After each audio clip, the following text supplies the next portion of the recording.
안녕하세요. 노년내과 의사 이명철 박사입니다. 여러분, 이 이야기는 우리 주변의 평범한 사람들의 이야기입니다.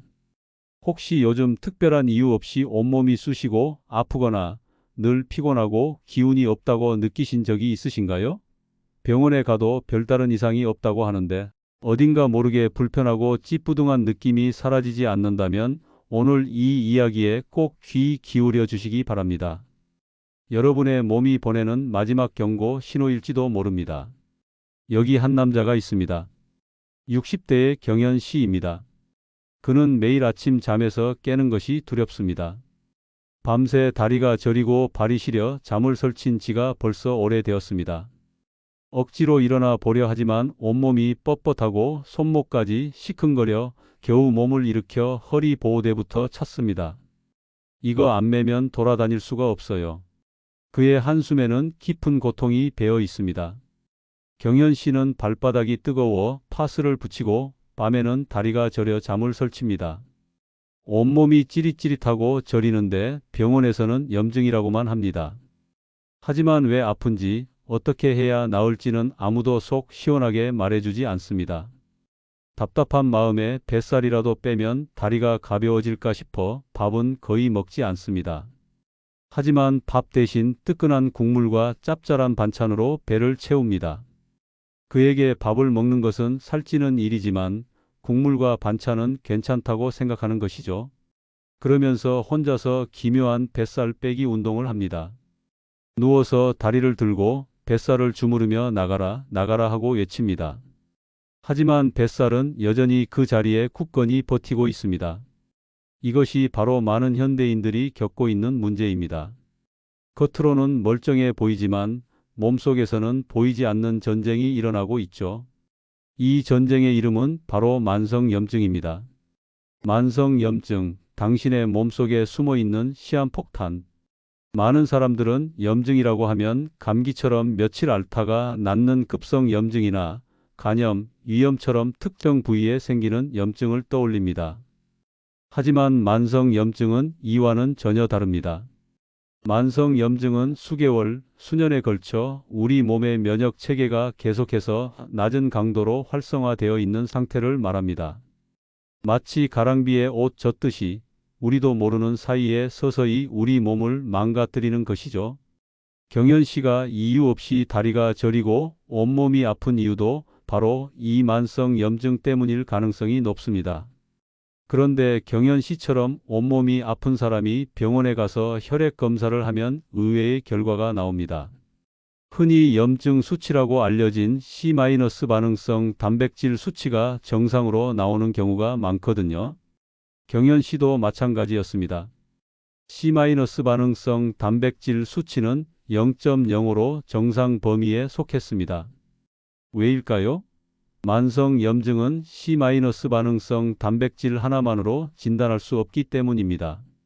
만성염증은 저강도의 염증이라서 혈액 검사에서 격렬한 수치로 나타나지 않는 경우가 많습니다. 난 염증 수치가 정상이니까 괜찮아라고 안심했다가는 큰 코 다칠 수 있습니다. 그렇다면 만성염증은 어떻게 알아낼 수 있을까요? 의사들은 내장 비만, 과다한 인슐린, 높은 콜레스테롤, 허리둘레 등 여러 지표를 종합적으로 보고 판단합니다. 이 지표들은 모두 대사증후군과 관련이 있습니다. 즉, 대사증후군이 있는 사람은 만성염증을 앓고 있을 가능성이 매우 높다는 것이죠. 경현 씨도 대사증후군을 앓고 있었고 복부 컴퓨터 단층 촬영을 찍어보니 놀라운 결과가 나왔습니다.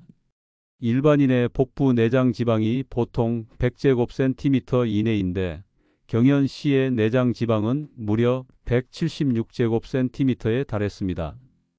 뱃살은 단순한 지방이 아닙니다. 염증 공장입니다. 여기서 충격적인 사실 하나 더 알려드릴게요. 뱃살은 단순히 보기 싫은 지방 덩어리가 아닙니다. 뱃살, 즉 내장 지방은 우리 몸의 염증 공장입니다. 우리의 면역 세포는 지방을 외부의 이물질로 인식하고 공격합니다. 이 과정에서 사이토카인이라는 염증 물질이 분비되는데 이 염증 물질은 또다시 신진대사를 방해하여 몸에 지방이 더 쌓이게 만드는 악순환을 일으킵니다. 복부 비만은 그냥 만성 염증이고 뱃살은 그냥 염증 폭탄이라고 생각하시면 됩니다. 경연 씨는 밥은 거의 안 먹는데 왜 살이 안 빠질까? 라고 궁금해합니다. 하지만 그는 밥 대신 국물과 짠 반찬을 많이 먹고 야식으로 쌈장에 배추를 싸 먹습니다. 그가 모르는 충격적인 사실이 있습니다. 밥에는 탄수화물이 있고 미역과 배추, 무에도 모두 탄수화물이 들어 있습니다. 밥을 안 먹어도 다른 음식에서 탄수화물을 섭취하고 있는 겁니다. 게다가 국물에는 엄청난 양의 설탕과 조미료가 들어 있어 사실상 설탕물이나 다름없습니다. 쌈장의 높은 염분과 짠 김치에 있는 나트륨 역시 만성 염증을 유발하는 주요 원인입니다. 짜게 먹으면 밥을 안 먹어도 괜찮다고 생각하는 것부터 바꿔야 합니다. 만성 염증의 무서운 점은 따로 약이 없다는 것입니다. 만성 염증은 질병의 전 단계이기 때문입니다. 하지만 희망적인 사실이 있습니다. 만성 염증의 치료약은 바로 생활 습관을 바꾸는 것입니다. 만성 염증을 잡는 두 가지 특급 솔루션. 만성 염증을 잡기 위해 경연 씨를 비롯한 4명의 출연자들이 두 가지 솔루션을 처방받았습니다. 바로 항염식단과 항염올림픽 운동입니다.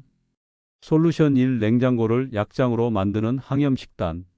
만성 염증을 치료하는 의사 이경미 교수는 냉장고가 여러분들의 치유의 공간이자 약장이라고 말합니다. 그녀가 제안하는 항염식단의 핵심은 다음과 같습니다. 통곡물 섭취, 탄수화물을 무조건 피하는 것보다는 통곡물을 드시는 것이 좋습니다. 통곡물은 혈당을 급격히 올리지 않아 인슐린 분비를 줄이고 뱃살과 콜레스테롤을 낮추는 데 도움이 됩니다. 다양한 색깔의 채소 섭취, 빨강, 초록, 보라색 등 다양한 색깔의 채소를 먹어야 합니다. 각 색깔에는 항산화 효과가 강력한 파이토케미컬이라는 성분이 담겨 있기 때문입니다. 생채소도 좋지만 살짝 익혀 먹으면 영양소 흡수율이 더 좋아집니다. 식물성 단백질과 불포화 지방 섭취. 나이가 들수록 콩, 두부, 두유 같은 식물성 단백질을 많이 먹어야 합니다. 또한 생선이나 해산물에 있는 불포화 지방은 먹어도 살이 찌지 않고 오히려 살을 빼주는 착한 지방입니다. 물과 미네랄 섭취. 물도 중요한 영양소입니다. 커피나 차를 마시면 이뇨 작용으로 인해 마신 양의 2배에 달하는 물을 보충해 주어야 합니다. 숨어있는 설탕을 피하라. 시리얼, 아이스크림, 탄산음료 등에는 우리가 생각하는 것보다 훨씬 많은 양의 설탕이 들어 있습니다. 콜라 한 캔에 각설탕 9개 분량의 설탕이 들어 있다는 사실은 정말 충격적입니다. 백설탕, 흑설탕, 흑당 모두 정제당이기에 혈당을 급격히 올리고 결국 만성 염증을 유발하니 모두 피해야 합니다. 솔루션 2. 골반 걷기와 항염 올림픽 운동. 만성 염증을 잡기 위한 운동의 핵심은 근육입니다. 지방세포에서 분비되는 염증 유발 호르몬인 아디포카인과 반대로 근육에서 생성되는 마이오카인은 염증을 억제하는 역할을 합니다. 따라서 근육 운동을 통해 마이오카인 분비를 늘리는 것이 중요합니다. 올바른 걷기 자세. 골반 걷기 운동은 단순히 다리만 움직이는 것이 아닙니다. 많은 사람이 종종 걸음으로 다리만 움직이는데 이는 보폭을 짧게 만들고 불안정한 움직임을 유발합니다. 골반을 부드럽게 회전하면서 걷는 골반 걷기를 하면 보폭이 넓어지고 척추의 움직임도 부드러워져 전신 운동 효과를 얻을 수 있습니다.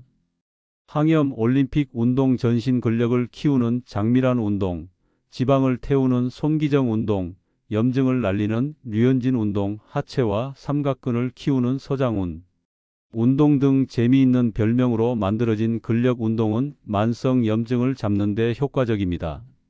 적당한 강도 유지. 운동을 너무 과하게 하면 오히려 산화 스트레스가 발생하여 염증을 유발할 수 있습니다. 자신의 몸 상태에 맞게 적당한 강도로 꾸준히 하는 것이 가장 중요합니다. 걷기와 근력 운동을 1분씩 번갈아 가며 20분만 해도 충분한 효과를 볼 수 있습니다. 기적 같은 16일의 변화. 경현 씨와 출연자들은 전문가들의 솔루션을 처방받고 16일 동안 염증아 나가라를 외치며 꾸준히 실천했습니다. 그리고 16일 후 이들에게 놀라운 변화가 찾아왔습니다. 경현 씨 종종 걸음으로 걷던 자세가 바르게 교정되었고 퉁퉁 붓고 저리던 발의 부기가 싹 빠졌습니다. 잠을 설쳤던 밤도 편안해졌고 몸이 가벼워져서 딸에게 엄마 안색이 너무 좋아졌다는 말을 들었습니다. 신정 씨 피검사 결과 염증 수치가 31에서 18로 뚝 떨어졌습니다. 167제곱센티미터였던 내장 지방은 133제곱센티미터로 크게 줄었습니다. 만성 염증과의 전쟁에서 첫 번째 전투에 승리한 것입니다. 이들은 16일 만에 몸의 변화를 직접 느꼈습니다. 다리 저림과 발목 통증, 고혈압, 불면증까지 모두 개선되었습니다. 이것만 했는데 이렇게 많이 좋아지니 한 달 정도 더 해보고 싶다며 의욕을 보였습니다. 시청자들이 믿지 못할까봐 제가 안 아픈데요? 라고 자신 있게 말할 수 있을 정도로 몸 상태가 호전된 겁니다. 만성 염증은 당장 병원에 갈 만큼 심각한 증상을 보이지 않습니다. 하지만 어딘가 모르게 장기가 조금씩 고장 나고 있을지도 모릅니다. 이유 없이 아프고 이유 없이 피곤하고 설명이 안 되는 불편감이 있다면 혹시 만성 염증의 시작은 아닐까요? 지금 바로 여러분의 냉장고를 점검하고 걷는 자세를 바꿔보세요. 당신의 몸을 지키는 가장 확실한 방법은 오늘부터의 작은 실천에 있습니다.